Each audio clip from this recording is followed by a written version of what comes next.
ত্রয়োদশ জাতীয় সংসদ নির্বাচন উপলক্ষে সংসদীয় আসনের সীমানা পুনর্নির্ধারণের দাবি ও আপত্তি নিয়ে দ্বিতীয় দিনে চলছে শুনানি। এই মুহূর্তে নির্বাচন কমিশনে আছেন সহকর্মী মিয়া আমিরুল। বিস্তারিত জানাতে যুক্ত হচ্ছি তার সঙ্গে। আমিরুল, এখন পর্যন্ত কয়টি সংসদীয় আসনের শুনানি শেষ করেছে কমিশন?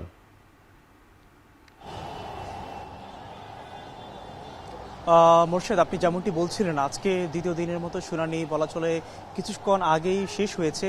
প্রথম এবং দ্বিতীয় দিন শেষে নির্বাচন কমিশনে মূলত 38টি সংসদীয় আসন এর শুনানি হয়েছে এবং আগামীকালই মূলত সবচেয়ে গুরুত্বপূর্ণ যে আসনগুলো রয়েছে, বিশেষ করে ঢাকা কেন্দ্রিক 13টি আসন রয়েছে এবং ঢাকার আশপাশ মিলিয়ে বলা চলে প্রায় 27টি আসনের শুনানি হতে যাচ্ছে এবং সবশেষ আগামী বুধবার পর্যন্ত কিন্তু 83টি আসনের শুনানি হবে বলে আমরা জানতে পেরেছি। তবে আজকের শুনানি ঘিরে আমরা যেমনটি লক্ষ্য করছি, সকাল থেকে কিন্তু বিশেষ করে বাগেরহাটে যে একটি আসন কমানোর প্রস্তাবনা রয়েছে খসড়া তালিকায় নির্বাচন কমিশনের সীমানা পুনর্নির্ধারণীতে, সেখানটা আমরা দেখেছিলাম যে কিন্তু বলা হয়েছে তাদের পক্ষ থেকে বিভিন্ন ধরনের যুক্তিতর্ক তারা তুলে ধরেছেন এবং সেই সাথে কমিশনও কিন্তু তাদের যে প্রস্তাবনাগুলো রয়েছে তারা কিন্তু ভালোভাবেই শুনছিলেন। আমরা দেখেছিলাম প্রধান নির্বাচন কমিশনার সহ অন্যান্য কমিশনার তারা উপস্থিত ছিলেন এবং সেই সাথে কিন্তু ইসি সচিব যে রয়েছে আক্তার আহমেদ, তিনিও কিন্তু ভালোভাবে বিচার বিশ্লেষণ করছিলেন এবং সেটি ছাপিয়ে আমরা দেখেছিলাম দিনভর যে বলা চলে প্রায় 20টির মতো আসন ঘিরে শুনানি হয়েছে।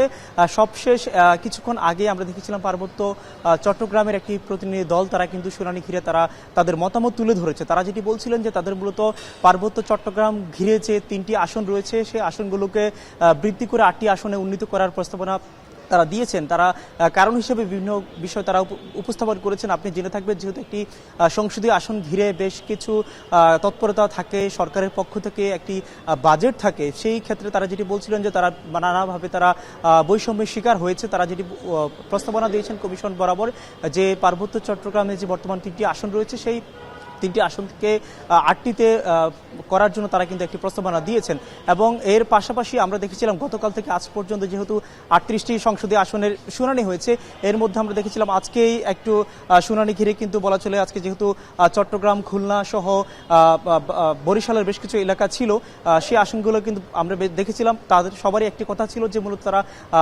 তারা জনসংখ্যা বিবেচনায় চান না, কেননা তারা সেই জায়গাগুলো যেহেতু নদী এবং বন্দর বেষ্টিত, তারা বলছিলেন যে তারা যেন প্রশাসনিক কিংবা ভৌগোলিকভাবে নির্ধারণ করা হয়।